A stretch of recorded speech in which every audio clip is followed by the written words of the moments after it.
लालची दोस्त।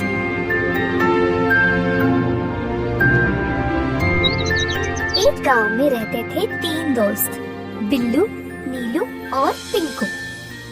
तीनों की दोस्ती बड़ी पक्की थी।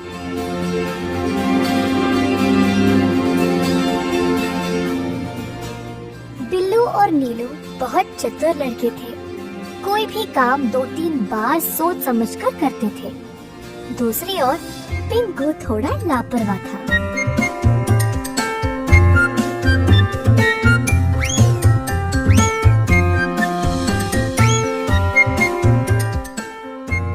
एक बार पिंकू बिल्लू और नीलू के पास आकर बोला, ओ बिल्लू नीलू, आज हमें आम के खेत में जाना था ना, भूल गए?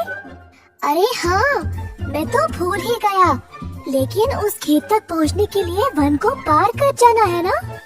अरे केवल वही नहीं, वहाँ पे बहुत सारे जंगली जानवर भी है। नहीं भाई नहीं, मैं नहीं आ सकता, मुझे डर लगेगा। अरे यार, वहाँ कोई जंगली जानवर नहीं है, लोग हर रोज उसी रास्ते से आते जाते हैं। चलो ना, चलते हैं। पिंकू, लेकिन मैंने अपने माँ बापू को नहीं बताया। जब तक हम वापस आएंगे शाम हो जाएगी, हम कभी और जाएंगे। ओफो, क्या तुम सब कुछ माँ बाबू को बोल के करते हो क्या? अगर तुम उनसे पूछोगे तो वे तुम्हें अनुमति नहीं देंगे। चलो हम जल्दी चलते हैं। ठीक है, परंतु अगर कुछ भी गड़बड़ हुआ तो हमें एक दूसरे की सहायता करनी पड़ेगी, किसी को भी पीछा नहीं छोड़ेंगे, ठीक है ना? अच्छा, ठीक है, अब चलो तो सही। तीनों दोस्त वन के भीतर चल पड़े, लेकिन सबको डर लगी थी, क्योंकि बचपन से वे सब एक भयानक जानवर की कहानी सुनते आए हैं, जो इसी वन में रहा करता था। थोड़ा आगे चलते ही अचानक से उनको एक तेज आवाज सुनाई दी। तीनों झट से रुक गए और आसपास देखने लगे कि ये आवाज आई कहाँ से। अचानक से मुड़कर देखा तो उनके पीछे था एक बड़ा सा भालू। तीनों भयभीत होकर वहाँ से भागने लगे और एक पेड़ के पीछे छुप गए। हे भगवान, भालू आ गया, अब क्या करें? बिल्लू, नीलू, इस पेड़ को चढ़ने में मेरी सहायता करो। ऊपर जाने के बाद मैं तुम दोनों को खींच लूंगा। जैसा पिंकू ने कहा, वैसे ही बाकी दोनों ने किया। पिंकू, अब तुम अपना हाथ दो। अरे, अपना हाथ क्यों नहीं दे रहे हो? जल्दी, भालू आ रहा है, जल्दी करो। वैसे यहाँ एक ही बैठ सकता है, तुम लोग कहाँ बैठोगे? बिल्लू और नीलू को पिंकू के ऐसा बोलने पर समझ ही नहीं आया। भालू और पास आने लगा। मेरे दोस्त नीलू, अगर हम जमीन पर पड़कर मरने का नाटक करें तो भालू शायद हमें कुछ नहीं करेगा। हाँ बिल्लू, आप यही करेंगे। दोनों लड़के जमीन पर पड़ गए और हिले बिना मरने का नाटक किया। भालू लड़कों के पास आया और उनको सूंघने लगा। दोनों को मरा हुआ समझ के भालू वहाँ से चला गया।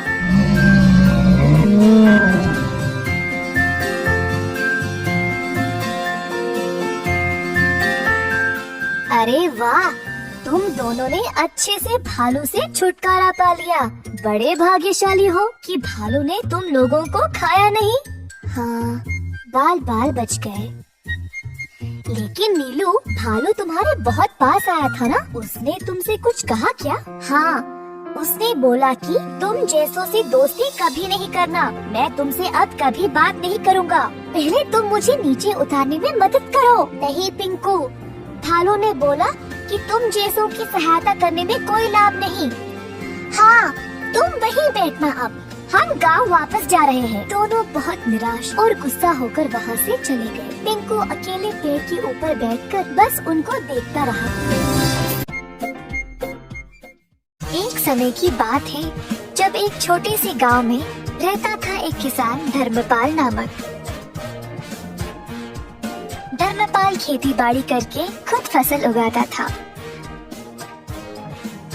उसके पास कुछ पशु भी थे, जैसे मुर्गी, सूअर, बकरा और एक बड़ी सी गाय जिसको वो बहुत ज्यादा पसंद करता था। गाय से उसको काफी प्यार था क्योंकि वह हर रोज बहुत सारा दूध देती थी। धर्मपाल की कमाई ज्यादातर गाय के दूध से ही मिलती थी, तो वो चाहता था कि गाय हमेशा स्वस्थ रहे।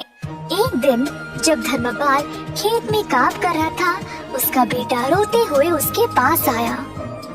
बापू बापू जल्दी आइए। क्या हुआ बेटा?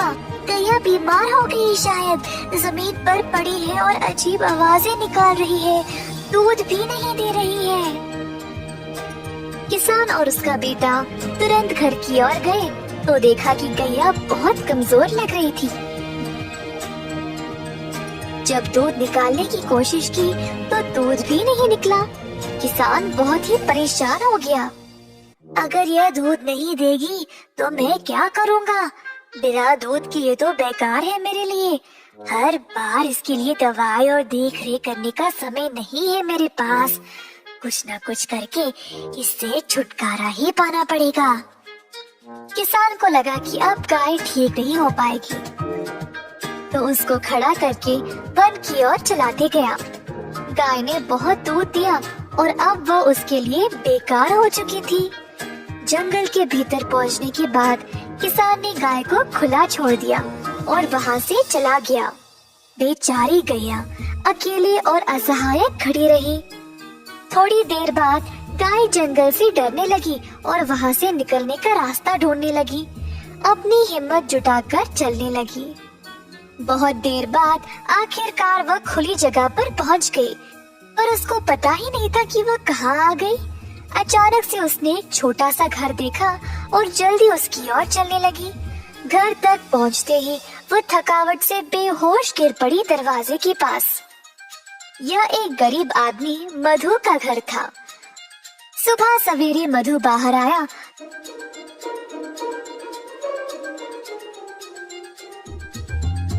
तो उसने गैया को अपने दरवाजे पर देखा।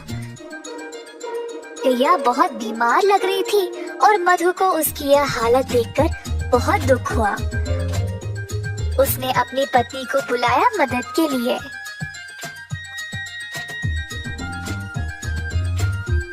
हो सुनती हो, यह बेचारी गैया बहुत बीमार है, इसका ख्याल रखना पड़ेगा।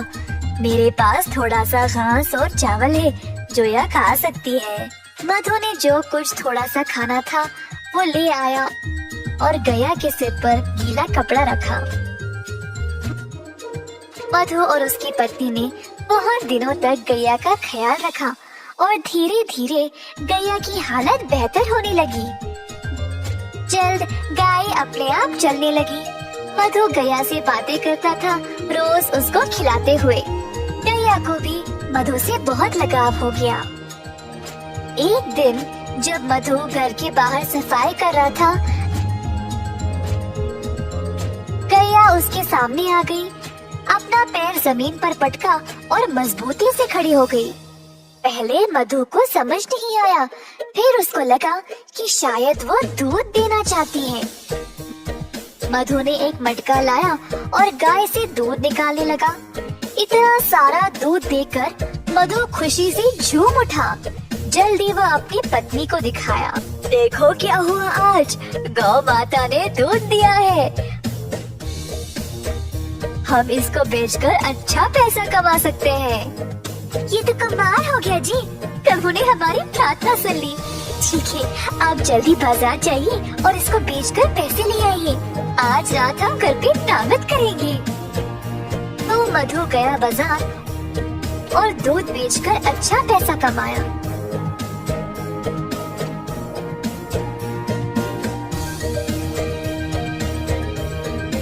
उसने भगवान को धन्यवाद किया उसको गैया देने के लिए।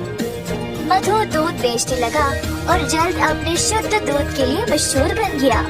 गांव वालों को अब केवल उसी का दूध चाहिए था, जिसके लिए अच्छी रकम भी दिया करते थे। इस बात की खबर धर्मपाल तक पहुंच गई।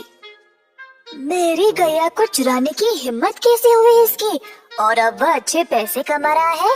मैं अभी जाकर उसको वापस लूंगा, वो तो मेरी गाय है। धर्मपाल गया मधु के घर। मैंने सुना मेरी गैया तुम्हारे पास है और तुम उसका दूध बेच रहे हो। ये तुम्हारी नहीं है, दे दो मुझे वापस।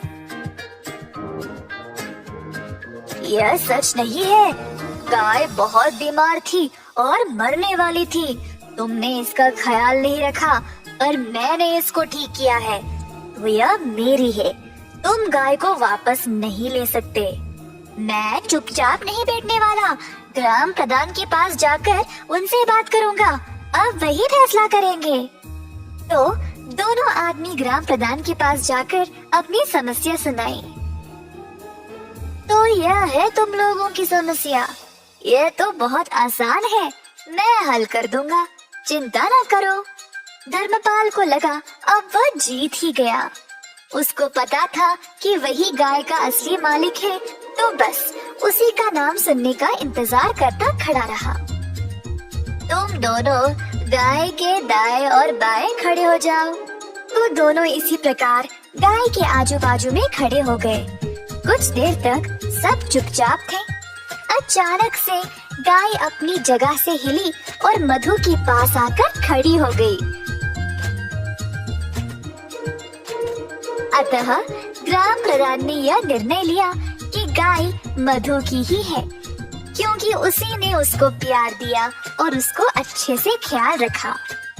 अब गैया ने अपना मालिक खुद चुना है, तो मैं इसकी इच्छा टाल नहीं सकता।